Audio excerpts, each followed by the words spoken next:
नमस्कार, मेरा नाम है कोमल गनात्रा और मैं सिविल सर्विस 2012 एग्ज़ाम से हूँ। फ़िलहाल मिनिस्ट्री ऑफ डिफेंस में पोस्टेड हूँ। आज यहाँ पे आपको यूपीएससी के रिलेटेड थोड़ी बहुत जो क्वेश्चन होंगे, उनका आंसर देने की कोशिश करूँगी और आशा रखती हूँ कि मेरी ज़िंदगी के अनुभव और यूपीएससी की जर्नी के जो अनुभव है, वो आपकी आगे की सफलता के लिए कहीं न कहीं आपको मददरूप बनेंगे। बच्चा जहाँ से सपना देखना स्टार्ट करता है, छोटा-सा बच्चा, उस एज में महज़ 4-5 साल की एज में जब मुझे सपना क्या होता है ये भी नहीं पता था और बस ये थोड़ी-थोड़ी बातें आप सुनते हैं कि बड़ा होके ये बनेंगे, बड़ा होके वो बनेंगे। तो मेरे फ़ादर मुझे ऐसा कहा करते थे कि तुम बड़ी होके आईएएस बनना।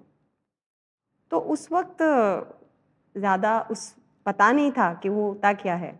बस ये था कि दिमाग में कि कुछ अच्छा करना है लाइफ में, एम्बिशियस थी और फादर ने सिखाया था पर बचपन से ही कि आईएएस बनना, तो वो सबकॉन्शियस माइंड में कहीं पड़ा हुआ था। लेकिन जब तक मैं बड़ी हुई, आगे एजुकेशन मेरा चलता गया और मैं बड़ी हुई, तो एज़ सच यूपीएससी का सपना मैं सपने की तरह वहाँ नहीं पहुँची थी। मुझे ज़िंदगी के हालातों ने उस मुकाम पे खड़ा कर दिया कि जहाँ मुझे यूपीएससी करना ही था। जैसे मेरी शादी हुई थी, एक एनआरआई से हुई थी और महज़ 15 दिनों में वो मुझे छोड़ के गए थे। तो उसके बाद जो घटनाएँ हुई, वो हालात ऐसे थे कि उन हालातों ने मुझे ये सोचने पे मजबूर किया कि अब मुझे यूपीएससी ही करना है और उसी सपने पे मुझे आगे बढ़ना है। क्योंकि मुझे समझ में ये आ रहा था, क्योंकि तब मेरा कोई नहीं था, मैं अकेली थी और जब कोई आपका नहीं होता, तो सारे आपके होते हैं। तो उस जुनून ने मुझे आगे बढ़ने को मजबूर किया कि नहीं, अब सिस्टम में आगे जाएँगे, सिस्टम का भाग बनेंगे और यूपीएससी करेंगे। जैसे तय मैंने किया जब कि मुझे यूपीएससी करना है, शुरुआत में उस वक़्त मेरे पास नौकरी नहीं थी और बाद में मुझे एक गवर्नमेंट जॉब मिली जिसकी तनख्वाह कुछ 5,000 रुपए थी और मेरे गाँव से 40 किलोमीटर दूर उस वक़्त मैं रहने चली गई और वहाँ से मैंने तैयारियाँ स्टार्ट की। तो पढ़ाई का माहौल ऐसा था कि मटेरियल्स अवेलेबल नहीं होते थे, गाइडेंस अवेलेबल नहीं होता था, लेकिन ऐसा यूपीएससी को फ़ोकस करके कुछ शुरुआत नहीं की थी। तो मैं ये कह सकती हूँ कि मैंने 26 साल की उम्र में एग्ज़ैक्टली वहाँ से उस चीज़ को सोचा, उसके बाद उस पे फ़ोकस करना स्टार्ट किया। तो काफ़ी चैलेंजेस थे, लेकिन वो चैलेंजेस ही आपके साथ आपके हमसफ़र बन जाते हैं और वहीं से काफ़िला शुरू होता है। जब ज़िंदगी में दिक्कतें होती है ना, तो डर खत्म हो जाता है और एक बार जब डर खत्म हो जाता है, वहीं से आपकी जीत की शुरुआत होती है। तो ज़िंदगी में दिक्कतें आना, मुश्किलें आना बहुत ज़रूरी है, क्योंकि वही आपका डर खत्म करेंगे। जब तक आप एकदम कम्फ़र्ट ज़ोन में रह रहे हैं, आप तो डरे हुए हैं, आपके अंदर डर है असफलता का। लेकिन जब आप सारी असफलताएँ चख चुके हैं, तब तो कुछ गँवाना ही नहीं है। अब तो आगे आप यही सोच के चलते हैं कि अब जो कुछ होगा, जो जितनी मेहनत करेंगे, उसमें तो मिलना ही मिलना है। तो वो चीज़ें काफ़ी साथी रही मेरी, क्योंकि मेरे अंदर कोई असफलता का डर नहीं था। मुझे कुछ गँवाने का डर नहीं था। मुझे लगा कि अब जितना हो चुका है, उससे ज़्यादा तो कुछ खराब हो नहीं सकता। तो अब जो मेहनत करूँगी उसमें आगे सफलता मेरा साथ ही देगी। स्टिग्मा एक है अ, हमारे बच्चों में कि यूपीएससी को लेकर, सिविल सर्विस को लेकर कि बहुत बड़ा एग्ज़ाम है, उसको क्लियर करना काफ़ी टफ़ है, काफ़ी मेहनत लग जाती है, काफ़ी समय लग जाता है। लेकिन मैं इसमें ये कहना चाहूँगी कि जब भी आप उसकी शुरुआत करें, तो आप उसमें जितना स्मार्ट वर्क करेंगे या उसमें जितनी सही तरीके से तैयारी करेंगे, उतना वो आपके लिए उतना ही ईज़ी बन जाएगा। क्योंकि कई लोगों को हमने ये भी देखा है कि हम पहले ही अटेम्प्ट में पूरा क्लियर कर लेते हैं। तो कुछ तो है इस एग्ज़ाम में कि जिस आप इसमें सफल तो हो ही सकते हैं। लोग दे ही रहे हैं और लोग बार-बार सफल भी हो रहे हैं। तो ऐसा नहीं है कि इसमें सफल नहीं हो सकते हैं, लेकिन उस डर को ख़त्म करके आगे निकलना पड़ेगा। पहले से ही स्टेज पे हम अगर ये सोच लें कि एग्ज़ाम बहुत टफ़ है और हम इसको नहीं कर पाएँगे, तो हम अपना आत्मविश्वास वहीं ख़त्म कर रहे हैं। तो आत्मविश्वास को बनाए रखने के लिए पहले डर को ख़त्म करना पड़ेगा। स्कूल में मेरा सबसे फ़ेवरेट सब्जेक्ट जैसे कहा जाए वो मैथ्स था और जैसे यूपीएससी में जब मैंने प्रीलिम्स क्लियर किया उस वक़्त सीसेट होता था। तो उसमें ज़्यादातर मैथ्स के, प्रोबेबिलिटी के, स्टैटिस्टिक्स के, लॉजिकल एनालिसिस के ऐसे क्वेश्चंस आते थे। और क्योंकि मेरा मैथ्स पहले से ही अच्छा था, तो मुझे उस टेस्ट को क्लियर करने में मुझे काफ़ी हेल्प हुई। प्लस स्कूलिंग के टाइम से बचपन से ही जब मैं 6th स्टैंडर्ड में थी, तो लगभग घर में जितनी भी मेरे फादर ने एक छोटी-सी लाइब्रेरी बना रखी थी 100-150 किताबों की, वो सारी मैं पढ़ चुकी थी। तो मुझे पहले से ही छोटी उम्र से पढ़ने का बड़ा शौक था। मेरे सामने कोई भी किताब आ जाती थी, मैं पढ़ देती थी, चाहे वो किसी भी सब्जेक्ट की हो, कुछ भी हो। तो इस हिसाब से बचपन में जैसे घर में तो रामायण, वो शिव पुराण, ये सब भी होता है, वो भी मैं सारा पढ़ चुकी थी। तो वो मेरे में अंदर से ही वो था कि किताबें पढ़ना, कहानियाँ पढ़ना, ये सब पसंद था, साहित्य पसंद था। जैसे ही मैं 8-9 स्टैंडर्ड में आई, तो मैंने स्कूल की लाइब्रेरी यूज़ करना स्टार्ट किया था और मैं गुजराती नॉवेल्स की बड़ी फ़ैन थी। तो गुजराती नॉवेल्स मैं बड़ी पढ़ती रहती थी, बड़ी-बड़ी किताबें घर पे लाके पढ़ती थी पूरा। तो वो चीज़ें जैसे पढ़ने का शौक था, प्लस मैंने डिस्टेंस एजुकेशन से सारे ग्रेजुएशंस किए। मैं कभी फॉर्मल तरीके से कॉलेज में गई नहीं हूँ आज तक। तो मैंने जो भी ग्रेजुएशंस किए वो डिस्टेंस लर्निंग से किए। तो वहाँ पे भी जैसे डिस्टेंस लर्निंग से जब आप ग्रेजुएशंस करते हैं, तो उसमें असाइनमेंट आप सबमिट करते हैं, उसके पेपर्स लिखते हैं, प्लस मैंने प्राइमरी टीचिंग एजुकेशन का कोर्स किया है। उसमें भी जिस तरह से लंबे-लंबे क्वेश्चन आंसर्स होते थे, जिसको हम लिखते रहते थे घंटों तक। तो वो सारी चीज़ें जो थी कि जैसे मेरी राइटिंग स्किल भी पहले से शुरुआत से इम्प्रूव हो रखी थी। मुझे रीडिंग का पहले से शौक था, साहित्य का शौक था, जो आगे जाके गुजराती लिटरेचर मेरा ऑप्शनल सब्जेक्ट बना। तो और मैथ्स में मेरी अच्छी स्किल थी, तो उसने भी मुझे जैसे प्रीलिम्स में हेल्प किया। तो ये सारी चीज़ें जैसे धीरे-धीरे होता है और कॉन्फिडेंस था ही जिसने मुझे इंटरव्यू में हेल्प किया। तो वो सारी चीज़ें जो होता है ना पूरा निचोड़ पूरी ज़िंदगी का, जैसे आप धीरे बचपन से आपका अपब्रिंगिंग कैसा है और आप कैसे-कैसे उसको आगे लेते जा रहे हो, वो सारी चीज़ों का एक ही एग्ज़ाम से ना उसको टेस्ट किया जाता है, उसे ही यूपीएससी सिविल सर्विस कहते हैं। जैसे मैं अपना पर्सनल ओपिनियन बताऊँ तो मुझे कभी कोई सब्जेक्ट जो है चैलेंजिंग नहीं लगता। अ, हो सकता है डिफ़िकल्ट होता है शुरुआत में जब मैं उसको पढ़ने की कोशिश करती हूँ, सीखने की कोशिश करती हूँ और क्योंकि मैं बचपन से सेल्फ लर्निंग करती आई हूँ, तो जब भी कोई सब्जेक्ट मुझे डिफ़िकल्ट लगता है, तो मैं उसको छोड़ नहीं देती। जैसे आप निकाल देते हो कि भई इसको नहीं पढ़ेंगे, बाद में पढ़ेंगे, मैं वो नहीं करती। मैं सबसे पहले उसी को लेती हूँ। और उसको ही उसी चैलेंज को ओवरकम करने की मैं कोशिश करती हूँ। तो वो चीज़ें थी कि मुझे सारे सब्जेक्ट अच्छे लगते थे पहले से बचपन से ही क्योंकि मैं वैसे साइंस की स्टूडेंट रही हूँ और फिर मैंने टीचिंग एजुकेशंस भी लिया प्राइमरी टीचिंग का प्लस फिर मैंने ग्रेजुएशन सारे आर्ट्स में किए। जैसे कॉमर्स में इकोनॉमिक्स मुझे हमेशा मेरा वीक सब्जेक्ट लगता था यूपीएससी के वक्त भी। तो अभी उस चैलेंज को मैंने ओवरकम करने के लिए मैं उसमें मास्टर्स कर रही हूँ। तो ये सारी चीज़ें हैं कि मैं किसी भी सब्जेक्ट को जो है बाईपास नहीं करती। कभी भी नहीं ऐसा सोचा कि इस सब्जेक्ट को छोड़ देना है या ये डिफ़िकल्ट है। क्योंकि सारे सब्जेक्ट्स जो होते हैं ना उसमें आप बहुत माइनर तरीके से अंदर से देखें माइक्रो लेवल पे देखेंगे, तो वो चीज़ें आपको लाइफ़ पे डेली लाइफ़ में आपको कहीं न कहीं कुछ न कुछ अच्छी चीज़ें सिखाती है। तो इसी हिसाब से मैं सारे सब्जेक्ट्स को अपना ही मानती हूँ और यूपीएससी एक वो एग्ज़ाम है कि जिसमें under the sky any subject is there, तो आप उसमें किसी भी सब्जेक्ट को अवॉइड नहीं कर सकते या मिस नहीं कर सकते।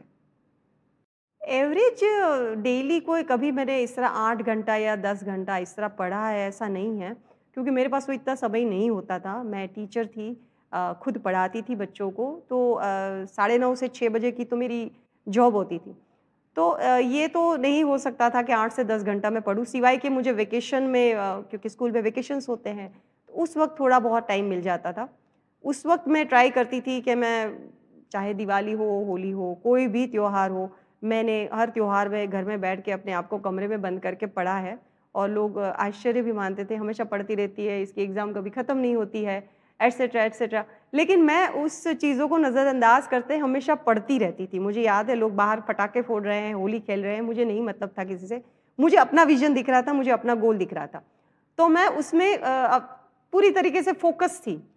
लेकिन बाकी जो मेन चीज़ होती है वो है कंसिस्टेंसी। आप कितना घंटा पढ़ते हैं वो इम्पोर्टेंट नहीं है, लेकिन आप डेली करते हैं वो चीज़, वो इम्पोर्टेंट है। छोटी-छोटी हैबिट्स जो होती है ना, वो सफलता की आगे जाके सफलता की निशानियाँ होती है। तो वो छोटी-छोटी हैबिट्स आपको बनानी है जिससे आप आगे जाके एक कंसिस्टेंसी मेंटेन करें। आप 2 घंटा भी पढ़ रहे हैं, तो जब पढ़ रहे हैं तो पढ़ रहे हैं। हम जब पढ़ते थे तो पढ़ते थे और वो क्वालिटी रीडिंग होता था। जैसे एक किताब मेरे पास आई, हो सकता है मैं उसको 2 घंटे में ख़त्म करूँ, 3 घंटे में ख़त्म करूँ, लेकिन जब मैं उसमें हूँ तो मैं बिल्कुल उसमें हूँ। वो एक मेरी पर्सनैलिटी का भाग भी है कि मैं एक फ़ोकस पर्सन हूँ। जब भी जिस चीज़ पे काम करती हूँ, तो मैं उसमें टोटलिटी से होती हूँ। अगर मैं आज की तारीख में भी अपने बच्चे के साथ हूँ, तो मैं ऑफ़िस भूल जाऊँगी और अगर मैं अपने ऑफ़िस पे हूँ, तो अपने घर को मैं याद नहीं करूँगी, मैं सिर्फ़ ऑफ़िस पे कॉन्संट्रेट करूँगी। तो वो चीज़ें होनी चाहिए, कंसिस्टेंसी होनी चाहिए, फ़ोकस रीडिंग होना चाहिए। बाकी ऐसा कभी भी ज़रूरी नहीं है कि 8 घंटा या 10 घंटा। सबका दिमाग अपने-अपने तरीके से अलग-अलग तरीके से काम करता है। आप अपना कन्वीनियंस देखिए कि आप कितना पढ़ने पे आप उस चीज़ को आत्मसात कर लेते हैं।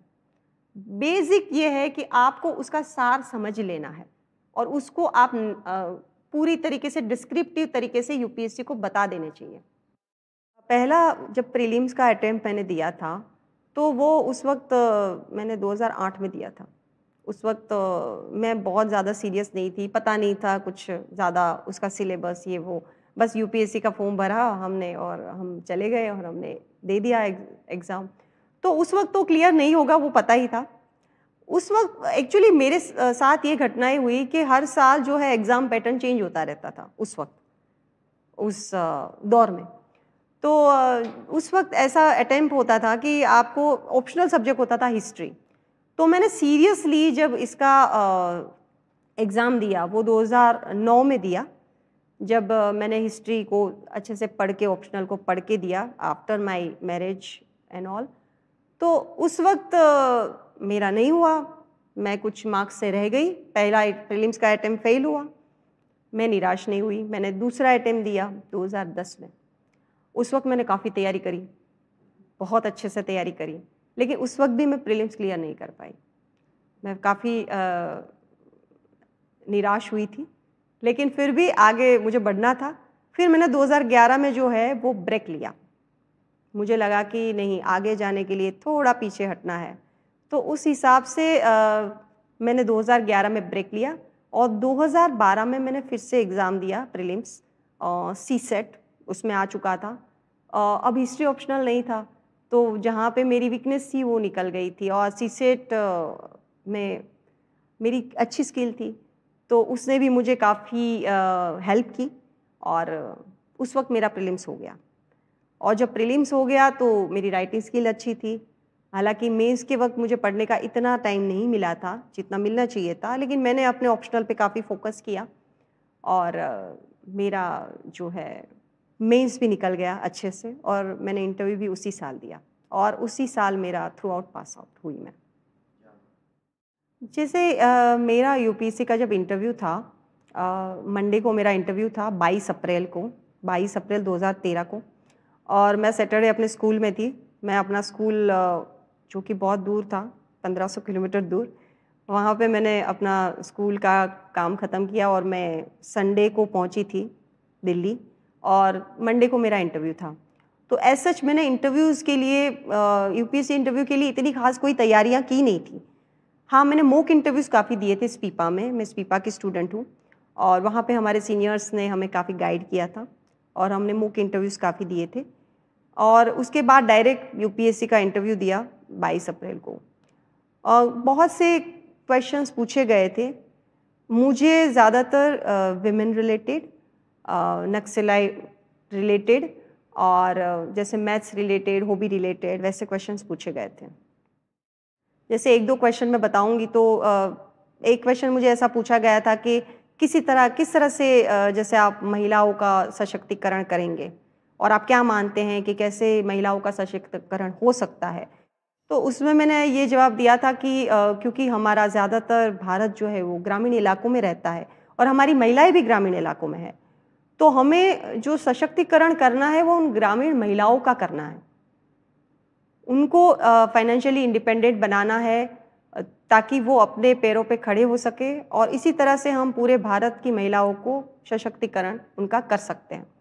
तो ये मेरा आंसर था। दूसरा मुझे क्वेश्चन ये पूछा गया था कि अगर आपको नक्सलाइट एरिया का चार्ज दिया जाए तो आप किन किन चीज़ों पे फोकस करेंगे? तो उसका मेरा जवाब ये था कि मेन चीज़ होती है कनेक्टिविटी। एम्प्लॉयमेंट जनरेशन तब होता है जब कनेक्टिविटी हो। तो मैंने यही कहा था कि मैं एम्प्लॉयमेंट पे, कनेक्टिविटी पे, एजुकेशन पे और हेल्थ पे ज़्यादा फोकस करना पसंद करूँगी। एक दो क्वेश्चन फैक्चुअल थे जिसमें मुझे पूछा गया था कि आज कौन सा दिन है। उस दिन अर्थ डे था, जो मुझे पता नहीं था। मैंने बहुत ही नम्रता से बताया कि सर आई डोंट नो, और उन्होंने मुझे रिप्लाई भी दिया कि कोमल आज जो है अर्थ डे है, इट्स 22 अप्रैल। तो मैंने कहा ओके सर। दूसरा फैक्चुअल क्वेश्चन ये था कि इक्वेशन कैसे फॉर्म होते हैं उसको बताइए, वो मैंने कुछ लिख के समझाया था। प्लस फिर मेरे हॉबी रिलेटेड मुझे क्वेश्चंस पूछे गए थे, जिसमें मेरी हॉबीज़ थी Kathak dance and vocal music. तो उसके ऊपर जो भी क्वेश्चंस आए फैक्चुअल, वो मैंने सारे जवाब दिए थे।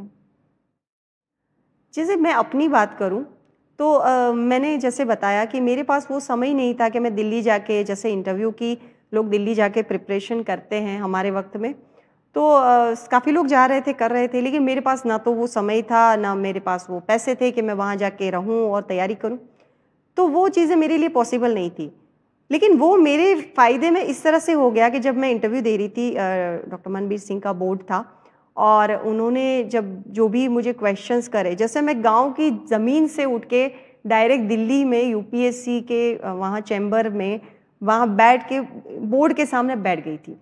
तो मैं बिल्कुल नेचुरल थी, मैं मॉडिफाइड नहीं हुई थी जिस तरह से आजकल यूपीएससी के इंटरव्यू के लिए लोगों को, बच्चों को मॉडिफाई किया जाता है, ऐसे बोलो, ये कहना है, वो कहना है। वो चीज़ें मेरे में नहीं थी, मैं जैसी थी वैसी ही थी और मैं पूरी तरह नेचुरल थी। तो वो नेचुरल होने का मुझे काफ़ी बेनिफिट मिला, मुझे ये भी लगा। और मैंने जो आंसर्स दिए ओरिजिनली जो मेरे अपने आंसर्स थे वो थे। मैंने कहीं से वो उसको उठा के या सीख के वैसे नहीं किया था। तो मुझे ये लगता है कि आपका नेचुरल होना यूपीएससी के इंटरव्यू में ज़्यादा ज़रूरी है, सिवाय कि आपका नॉलेज वहाँ पे मेज़र नहीं किया जाता है। आपके एथिक्स, आपके अंदर क्या चल रहा है, वो सारी चीज़ें वहाँ पे मेज़र की जाती है। तो नॉलेज तो आपका वैसे ही मेंस में वो लोग चेक कर चुके हैं, तभी तो आप इंटरव्यू में वहाँ बैठे हैं। तो मेन चीज़ आपको जो फोकस करना है वो ये है कि आपके अंदर जो है वही वो आप बाहर वहाँ पे पेश करें। जैसे मेरा ऑप्शनल जो था वो हिस्ट्री था और गुजराती लिटरेचर था। तो प्रीलिम्स में भी पहले ऑप्शनल होते थे, उसमें भी मैंने हिस्ट्री रखा था। हिस्ट्री मेरा इंटरेस्ट का सब्जेक्ट था। जब आप ऑप्शनल लेते हैं तो कुछ 3-4 चीज़ें आपको ध्यान में रखनी होती है। पहले तो ये कि वो ऑप्शनल आपको 2-3 साल तक कंटिन्यूस पढ़ना है। तो आपको उसमें बोर्डम नहीं होना चाहिए, आपको बोरिंग नहीं लगना चाहिए, उसमें आपका इंटरेस्ट जो है वो रहना चाहिए कितना भी पढ़ने के बाद। एक तो आपके ऑप्शनल में वो चीज़ होनी चाहिए। दूसरा ये कि उसका मटेरियल अवेलेबल हो, लोकली जहाँ आप रहते हैं और इजीली अवेलेबल हो मटेरियल। कई ऑप्शनल ऐसे होते हैं जिसका मटेरियल भी लोगों को नहीं मिलता है जल्दी से। दूसरा ये कि गाइडेंस उसमें मिल जाए। जैसे मैंने गुजराती लिटरेचर रखा था जो, उसमें गुजरात से ज़्यादा अच्छा गाइडेंस तो कहीं नहीं मिल सकता था।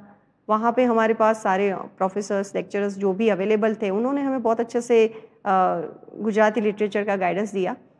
तो ये सारी चीज़ें। दूसरा ये ध्यान रखना है कि मार्किंग पैटर्न देखना है कि उन सालों में वो एग्ज़ाम उस ऑप्शनल से कितने लोग क्लियर कर रहे हैं, क्या उसमें मार्क्स ठीक मिल रहे हैं वगैरह। तो वो सारी चीज़ें देख के ऑप्शनल सिलेक्ट किया जाता है। एक चीज़ ये भी देखी जाती है कि ऑप्शनल का सिलेबस थोड़ा-सा ऐसा हो कि आप उसको टाइम में ख़त्म कर पाएँ, उसको सही से पढ़ पाएँ। एटलीस्ट एक बार पहले पढ़ लें और फिर एक बार मेंस के वक्त पढ़ लें, इतना होना चाहिए, रिवीजन भी उसका हो जाए। तो ये सारी चीज़ें जो थी वो मुझे हिस्ट्री और गुजराती लिटरेचर में लगी थी। तो गुजराती लिटरेचर तो मेनली मेरा मेन ऑप्शनल था, तो इसी वजह से मैंने गुजराती लिटरेचर को सिलेक्ट किया था। एक्चुअली चेंज मैंने कोई एक्सपेक्ट तो नहीं किया था, लेकिन हाँ, काफ़ी चेंज आ जाता है। जैसे स्ट्रगल तो मैं पहले भी कर रही थी और स्ट्रगल, एक रिज़ल्ट आने के बाद स्ट्रगल को देखने का तरीका और उससे पहले का तरीका, दोनों में फ़र्क होता है। जैसे मैं जहाँ से हूँ, घर मेरे गुजरात से हूँ, और जहाँ मेरे फ़ादर ने जिस तरह से हम लोगों को बड़ा किया, वहाँ पे शादी तक मुझे ना समझ नहीं आता था कि लड़का और लड़की में भेदभाव क्यों है और लड़की होना ख़राब क्यों है, ये मुझे कभी समझ में नहीं आया, क्योंकि घर में कभी ऐसा कुछ देखा ही नहीं। मुझे उतना ही इम्पोर्टेंस मिलता था जितना मेरे भाइयों को मिलता था, और उतना ही कॉन्फिडेंटली मुझे बड़ा किया जा रहा था कि जितना भाइयों को दिया जा रहा था। तो उस वक़्त मुझे सच में कोई भेदभाव समझ में नहीं आता था। मैं कई बार सोचती थी कि लड़की होना बुरा क्यों होता है, ऐसा क्यों बोलते हैं लोग। शादी हो गई जब, और समाज की पूरी आपकी सामने देखने का जो सोच का ज़रिया चेंज हो जाता है, तब मुझे एग्ज़ैक्टली समझ में आया कि लड़का और लड़की में भेदभाव होता है, हमारे समाज में देखा जाता है, और वो इस वजह से होता है। तो जैसे ही मैंने काफ़ी वो स्ट्रगल किए, जैसे मटेरियल्स नहीं होता था, मैगज़ीन्स नहीं मिलते थे, सारी चीज़ें कहीं-कहीं से दूर-दूर से लाना है, अहमदाबाद जाओगे, उस वक़्त कोई ऑनलाइन मैगज़ीन्स होते नहीं थे, फ़िज़िकल कॉपीज़ जो होती थी अहमदाबाद से पहले मिलती नहीं थी। जब अहमदाबाद जाओगे महीने में 1 बार, तब उस वक़्त उस दुकान पे वो अगर मटेरियल अवेलेबल हो तो आपका नसीब है, वरना कहीं से और से लेके कॉपी करके आप पढ़ो, या जितने दिन मिल जाए उतने में पढ़ के आप आगे बढ़ो।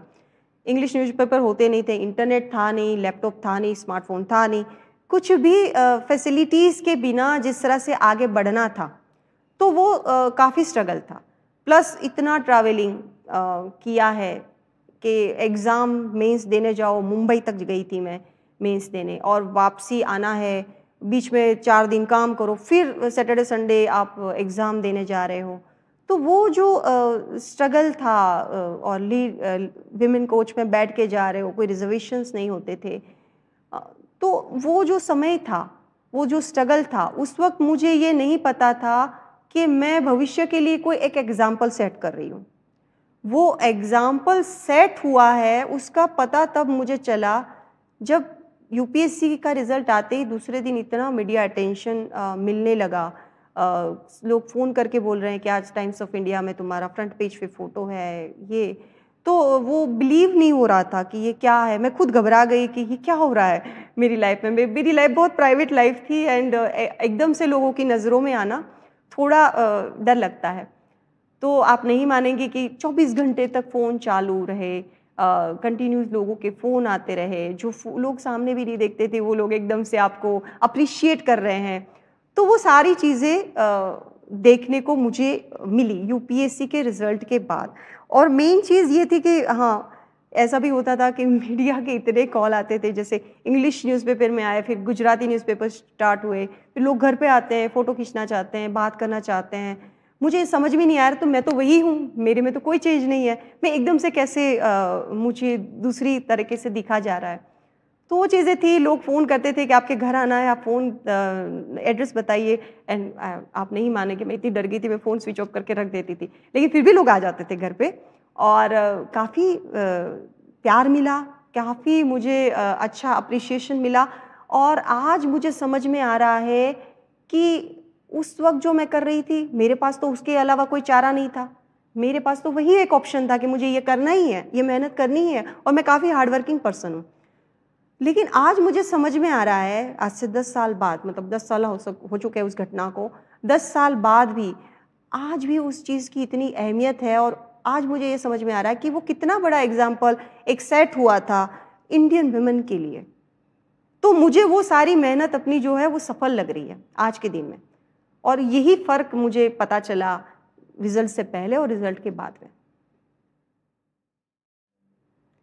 जैसे मेरे पास टिप्स तो कुछ नहीं है, लेकिन मैं ये कहना चाहूँगी, आपको यही एडवाइस देना चाहूँगी कि 3 चीज़ें, जैसे मैं बताती हूँ कि 3 चीज़ें बहुत ज़रूरी होती है। एक तो आपको हार्ड वर्क करना होता है, और पेशेंस रखना होता है, और डिटर्मिनेशंस के साथ आगे बढ़ना होता है। तो सबसे पहले आप एक तो अपना गोल बनाएँगे कि हाँ, ये काम करना है। ये ज़रूरी नहीं कि ये यूपीएससी के लिए ही हो, आप कहीं भी ज़िंदगी में जिस भी फ़ील्ड में हो, वहाँ पे आपका एक डिटर्मिनेशन होना चाहिए कि आप दृढ़ निश्चयी होने चाहिए कि ये काम करना ही है और ऐसे करना है। दूसरा ये कि आप उस दौरान, हमेशा शुरुआत में ही सफलता नहीं मिल जाती, सफलता मिलने में काफ़ी टाइम लगता है, और एक सफलता के पीछे कई असफलताएं होती है और कई असफलताएं मिल के एड ऑन होके ही वो सफलता बनती है।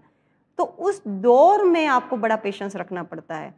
कई बार आपको फोकस से हटाने की भी कोशिश की जाती है, कई लोग डिमोटिवेट भी करते हैं, लेकिन उस वक्त आपके अंदर का कॉन्फिडेंस आपको ये कहते रहना चाहिए कि नहीं, ये पेशेंस रखनी है।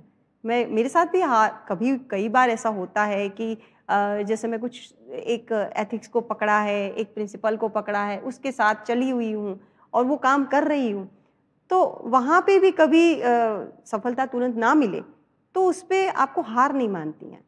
उस चीज़ को धीरे धीरे करते करते आप आगे बढ़ेंगे तो डेफिनेटली सफलता तो मिलेगी।